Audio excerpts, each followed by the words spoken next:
Welcome back to rising Pakistan. मेरे साथ मौजूद हैं बहुत ही यंग किस्म के ऑथर, नन्ही सी उम्र में 5 किताबें, 12 साल की उम्र में पहली किताब असद बिन आज़म, बहुत से अवार्ड्स मिले और बड़ी जनाब दुनिया ने वाहवाह की कि ये 12 साल का बच्चा, मतलब बच्चे इस उम्र में पढ़ते नहीं है, किताब लिखने बैठ गया। गुड मॉर्निंग, अस्सलाम वालेकुम असद, क्या हाल है आपके? वालेकुम अस्सलाम, मैं बिल्कुल ठीक, आप सुनाएं ठीक है? क्या 5 साल की उम्र में तुमसे कोई पूछता था क्या बनोगे, तो मैं किताबें लिखूंगा ये कहते थे? नहीं, मैंने जब लोग पूछते थे कि मैं क्या बनना चाहता हूँ, तो मैंने उनसे यही हमेशा कहा है कि मैं इस कौम का एक लीडर बनना चाहता हूँ। अच्छा, वो लीडर कि जो मुल्क और कौम की भलाई के लिए सोचे और पाकिस्तान का जो सर फ़ख्र से बुलंद करे, अपने लोगों के मसाइल में हल करूँ आके, और जो हमारे मुल्क के मसाइल हैं, जो मुश्किलात हैं, उन्हें दूर करूँ। इंटरेस्टिंग। सो एक्चुअल पॉलिटिक्स में भी आना है या सियासतदान बनना है? जी, बिल्कुल। और इस पे पहले मुख्तलिफ स्टेजेस हैं, प्लान्स हैं मुख्तलिफ। पहली स्टेज ये कि 12 साल की उम्र में किताब लिखनी है। जी बिल्कुल। अच्छा, रियली ये प्लान का हिस्सा था? प्लान का हिस्सा नहीं था। मुझे नहीं पता था कि ये इतनी ज़्यादा शोहरत मुझे दे देगा, और ये तो मेरा शौक़ था, पढ़ना, मुताला करना, मुख्तलिफ अखबारात का मुताला करना, किताबों का मुताला करना, तो ये एक शौक़ था। और इसी शौक़ ने, जब आपके पास अल्फाज का ज़ख़ीरा मौजूद हो, मालूमात का ज़ख़ीरा मौजूद हो, तो आपका दिल करता है कि आप इसी मालूमात को आगे पहुँचाएँ। चाहे वो कलम के ज़रिए हो, ज़बान के ज़रिए हो, या फिर आप किसी भी तरह अमली तौर पर जो है उसका वो जो है डिलीवर करें आगे वाली नस्लों को। तो यही वजूहात थी कि जब मैंने साइंस पर काम किया, जब मैंने अपने मुल्क की हालात पर जब काम किया, और कुछ अर्से पहले जब पाकिस्तान के हालात बहुत ज़्यादा ख़राब थे दहशतगर्दी की वजह से, तो अल्हम्दुलिल्लाह मेरी किताब में पाकिस्तान होती थी, तो मैंने उसमें ये बयान किया कि हमें नाउम्मीद और मायूस नहीं होना चाहिए, क्योंकि कामयाब कौमों की ये निशानी है कि मुश्किल हालात का वो डट कर मुकाबला करती हैं, और हम लोग एक कामयाब और एक ज़िंदा दिल कौम है, और हमें इन मुश्किलात का डट कर मुकाबला करना है। Very good. अच्छा, ये बताओ आप कि जब 12 साल की उम्र में पहली किताब लिखी थी, तो उसको पब्लिश कराने का फैसला क्या आपके पेरेंट्स थे, उन्होंने इनकरेज किया? Who was the motivating force? किसने सबसे ज़्यादा आपके साथ कोऑपरेट किया, आपको हेल्प किया? पहली किताब मेरे अब्बू ने जो है ना वो प्री पब्लिश करवाई थी, और उसमें इन्होंने मुझे सपोर्ट किया। और फिर इस तरह जब मैं लिखता गया, तो पब्लिशर्स को जो है मेरा इल्म हो गया, और अल्हम्दुलिल्लाह उसके बाद मेरी जो भी किताब हुई है वो मैंने 1 रुपया भी उस पर नहीं लगाया। और पब्लिशर्स खुद लगाते हैं? जी बिल्कुल। और वो पूरे पाकिस्तान में जाती हैं। मुझे खुशी इस बात की है कि कराची से लेकर कश्मीर तक जितने भी रेलवे स्टेशन हैं, एयरपोर्ट्स हैं, वहाँ तक मेरी किताबें मौजूद हैं, बल्कि बाहर भी जा रही हैं। तो इस बात ये मेरे लिए बाइस फ़ख्र है कि लोग मुझे सुनते हैं, बल्कि अंदरूनी सिंध, अंदरूनी पंजाब, अंदरूनी बलूचिस्तान के वो इलाके जहाँ मैं कभी नहीं गया, वहाँ से जब मुझे मैसेजेस आते हैं, कॉल्स आती हैं, तो और गिफ्ट आते हैं, गिफ्ट तोहफे तोहफ़े भेजते हैं लोग, तो बहुत खुशी होती है।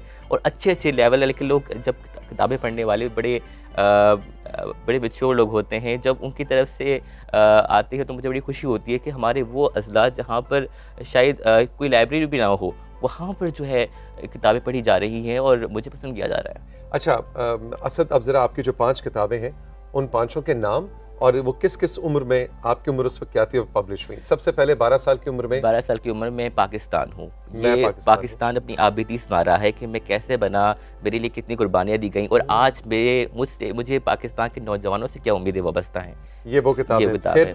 उसके बाद अजीम मुसलमान साइंसदान, जिसमें जो हमारे आबाओ-अजदाद हैं, जो मुस्लिम साइंटिस्ट गुजरे, उनके हवाले से ऐसी इजादात के जो है हम सोच भी सकते नहीं थे कि मुसलमानों की ज़्यादात हैं। तो अल्हम्दुलिल्लाह। और उस वक्त आपकी उम्र क्या थी? उस वक्त मैं मैट्रिक का स्टूडेंट था, और 14 साल 15 साल। जी बिल्कुल, इतना ही तकरीबन। फिर तीसरी किताब निशान हैदर। निशान हैदर जो हमारे अफवाज पाकिस्तान के जो बहादुर फौजी जवान थे, जिन्होंने वतन अजीज़ पर अपनी जानें कुर्बान कर दी, उनकी लाजवाल कुर्बानियों और जुर्रत, बहादुरी और उनकी कहानियाँ, और उनको इस अंदाज में कि कोई भुगतान आ जाए, बल्कि वो एक इंटरेस्टेड हो पढ़ने वालों के लिए। और इस वक्त आपकी उम्र क्या थी जब निशान हैदर लिखी? फर्स्ट ईयर में था, आई थिंक तकरीबन 16-17। ठीक है, 12 फिर 15 फिर 16-17। जी बिल्कुल। और चौथी किताब? और उसके बाद फिर शुक्रिया पाकिस्तान, वो मिली नगमों की किताब थी। अच्छा। और वो काफ़ी जो है मुख्तलिफ यूनिवर्सिटीज़, कॉलेजेस, स्कूल्स में जो है वो मिली नगमों के ज़रिए जो है वो। उसके बाद फिर मेरी किताब मिली नगमे क्या कंपाइल किए? कंपाइल थे, और कुछ अपने थे। अच्छा। और कुछ शायरी भी करते हैं आप? नज़्म में मैंने लिखी हैं कुछ, लेकिन ये है कि शायरी उस तरह से नहीं जिस तरह गज़लें वगैरह शेर और शायरी होती है, लेकिन उस तरह नहीं, लेकिन ये है कि इकबाल को ज़्यादा मतलब पसंद करता हूँ, तो इकबालियात पढ़ने का शौकीन हूँ और कोशिश करता हूँ कि जो उनके फ़लसफ़ा है, जो उनका फ़िक्र है, जो शाहीन का तसव्वुर है, अच्छा। उससे आने वाली नस्लों में जो है वो डिलीवर करूँ कि असल इकबाल ने जो तसव्वुर दिया है शाहीन का, वो कितना वसी है। तो इकबाल को जो कहते हैं आप पढ़ते हैं, तो इकबाल को आपने उनकी शायरी पढ़ी, क्या इकबाल की नस्र भी पढ़ी आपने? इकबाल रहमतुल्लाह अलैह का जो मेजॉरिटी काम है वो फ़ारसी में है। जी। तो अल्हम्दुलिल्लाह जो शायरी जो हमारे यहाँ बहुत से लोगों को समझ नहीं आती है। मेरी कोशिश है कि मैं उस फ़ॉर्म में जाकर नौजवानों को जो है ना उसके मतलब बताऊँ कि किस तरह से उन्होंने शायरी की और किस दौर में की, वो कि आज भी उनकी शायरी पढ़ी जाती है और ऐसा लगता है जिस तरह वो आज के दौर के शायर हैं। तो इस हुँ। तरह जो है मेरी कोशिश है कि इकबालियात को मज़ीद फ़रोग़ दूँ और इस पर काम करूँ। और अगली किताब आपकी जो 5वीं किताब थी वो पाकिस्तान के रोशन सितारे, अच्छा। और वो किताब है जो हमारे वो हीरोज़ जिन्होंने पूरी दुनिया में मुल्क और कौम का सर फ़ख्र से बुलंद किया हाँ, और हर शोबे में जाकर किसी न किसी शोबे में उन्होंने जो है कामयाबी के झंडे गाड़े, तो उनके हवाले से वो किताब है। इंटरेस्टिंग। अच्छा, इस वक़्त आपकी उम्र कितनी है? मैं 21। अब 21 साल की उम्र का असद जब अपने 12 साल की तहरीर पढ़ता है, तो वो पढ़ के लगता है कि अरे अगर मैं अब लिखूं तो इसको यूं बेहतर कर सकता हूँ, बेहतर कर सकता हूँ। कितना भी अकम्प्लिश्ड राइटर हो, 12 साल की उम्र का बच्चा होता है। तो क्या अब जब पढ़ते हो तो सोचते हो कि अरे इस चीज़ को मैं अगर यूं लिखता तो बेहतर होता? मुझे लगता है जहाँ जिस पहले उम्र बताओ, आपने में किताब पढ़ी भी है बाद में कि नहीं? जिस उम्र अब में आके नहीं, अभी भी मेरी किताबें मुझे पता है कि मैंने किस किताब के किस सफ़े में क्या लिखा है। क्या लिखा है? तो तो अब जब सोचते हो ज़रा, तो क्या इस तरह की कोई सोच ज़हन में आती? देखें, वो जो एज थी और उस एज में रिसर्च जब मैंने किया तो मुझे लगता है कि वो बेहतरीन रिसर्च थी, क्योंकि उस वक्त हम मैट्रिक की छुट्टियाँ कर दी थी, 2-3 महीने की मैट्रिक एग्जाम्स हो गए, तो हाँ। 2-4 महीने फ्री जा रहे हैं, तो उसमें खुल के रिसर्च करते थे, बैठा करते थे, बहस मुबाहिसे क्या करते थे और पर यानी कि अब इतने मसरूफ़ हो चुके हैं कि यानी कि हर चीज़ के लिए टाइम निकालना पड़ता है। तो ठीक। उस वक्त जो है रिसर्च काफ़ी की, जिन जिन लोगों ने उस मौजू पर लिखा उनसे मुलाकातें की, जगह जगह जाकर किताबें तलाश की और उस पर रिसर्च की, तो काफ़ी जो है वो काम किया। तो मुझे लगता है कि वो बेहतरीन और अच्छा दौर था मेरा। एक बहुत इंटरेस्टिंग सा काम जो अब आप करते हैं कि आप थैलेसीमिया की जो बीमारी है उसकी अवेयरनेस के हवाले से काम कर रहे हैं, उस कॉज के साथ जुड़े हुए हैं, उसके बारे में ज़रा मुझे थोड़ा सा बताइए। जी, मैं बिल्कुल पब्लिक रिलेशन ऑफिसर भी हूँ इस हवाले से, और मेरी कोशिश है कि मुख्तलिफ यूनिवर्सिटीज़ कॉलेजेस में, मैं मुख्तलिफ यूनिवर्सिटीज़ कॉलेजेस में आके मोटिवेशनल टॉक्स जो देते हैं टॉक्स आप? करता रहता हूँ, सेशंस करवाता हूँ।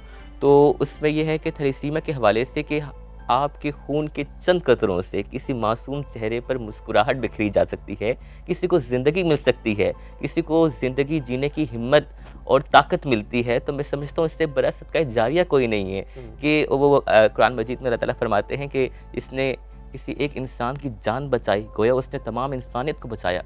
तो ज़रा सोचिए कि हमारे एक बच्चे को जब हम ब्लड डोनेट करते हैं तो उससे 3 ज़िंदगियाँ बचती हैं।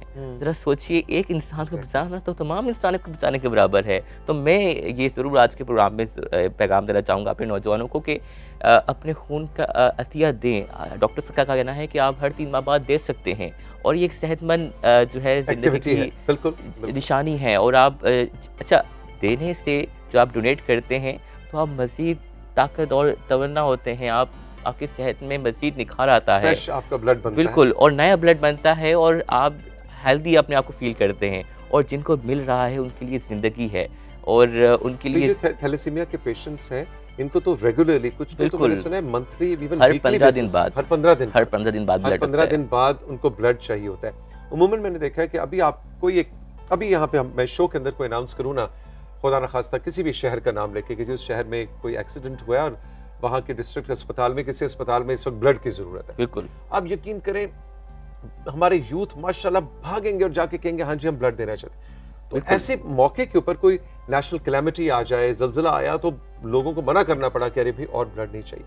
तो जनरली हम एकदम से मोटिवेट हो जाते हैं, लेकिन आपने बिल्कुल ठीक कहा कि रेगुलर बेसिस पे जिन लोगों को ब्लड चाहिए उनके बारे में सोचिए कि उनको तो एक खामोश सी रिक्वायरमेंट है ना, कोई शोर नहीं मचा, कोई एक्सीडेंट नहीं हुआ, लेकिन उनको तो हर 15 दिन बाद उनको एक लाइफलाइन चाहिए। तो इस सिलसिले में अब करना क्या? हमारे यंगस्टर्स जो इस वक्त आपकी बात सुन रहे हैं वो क्या करें? क्या अपने आप को रजिस्टर कराएं या हर 3-4 महीने बाद बस ऐसे ही वॉक इन करके ब्लड दिया करें, इसको अपना लाइफस्टाइल बनाएं, क्या करें? देखिए मेरे पास क्योंकि मैं इस पर काम कर रहा हूँ थैलेसीमिया पे, तो मुझे शहर में किसी भी हॉस्पिटल में अगर ब्लड की ज़रूरत होती है तो फ़ौरन मुझे मैसेज आता है। अच्छा। और हमारे ग्रुप्स बने हुए हैं, प्रॉपर यूनिट्स बने हुए हैं। जैसे ही कोई मैसेज आता है किसी हॉस्पिटल में कोई भी केस हो, थैलेसीमिया नहीं, तो उसको हम लोग जाकर ग्रुप में ऐड करते हैं। विद इन 1 आवर 2 आवर्स वो ब्लड अरेंज हो पहुँच जाता है, डोनर से पहुँच जाते हैं और ब्लड डोनेट किया जाता है।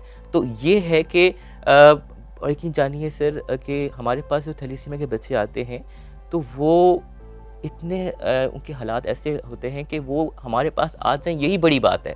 क्योंकि उनके पास इतना किराया भी नहीं होता कि वो आकर सेंटर आकर ब्लड लगा लें, और उनके लिए मुश्किल है। ऐसे भी कुछ हमारे पास कोविड-19 में आए, कोई बेचारे अपने बच्चों को उठाकर रो रहे थे कि हम अपने बच्चों के लिए ब्लड कहाँ से लेकर आएँ, क्योंकि कोविड था, कोई निकलने को तैयार नहीं था। तो मेरा यही है जो है पैगाम है तमाम नौजवानों से, अपने खून का अतिया देकर कौम के मुस्तकबिल और हमारे जो कौम पाकिस्तान के जो बच्चे हैं, जो आपकी तरफ देख रहे हैं, जो बड़ी उम्मीदों से देख रहे हैं कि काश उन्हें कोई अतिया खून का देकर उनकी ज़िंदगियाँ बचा ले, तो यकीनन थैलेसीमिया के मर्ज़ में मुब्तला मासूम बच्चों की ज़िंदगियाँ बचाने में हमारा साथ ज़रूर दें। Asad, thank you very much. जीते रहो, I am proud of you. खुश रहो। बहुत शुक्रिया आपकी तशरीफ आवरी का। God bless you. हम अब आपसे राइजिंग पाकिस्तान के इस एपिसोड में चाहेंगे इजाजत। जिंदगी ने दी इजाजत, फिर मिलेंगे। खुश रहिए। खुदा हाफिज।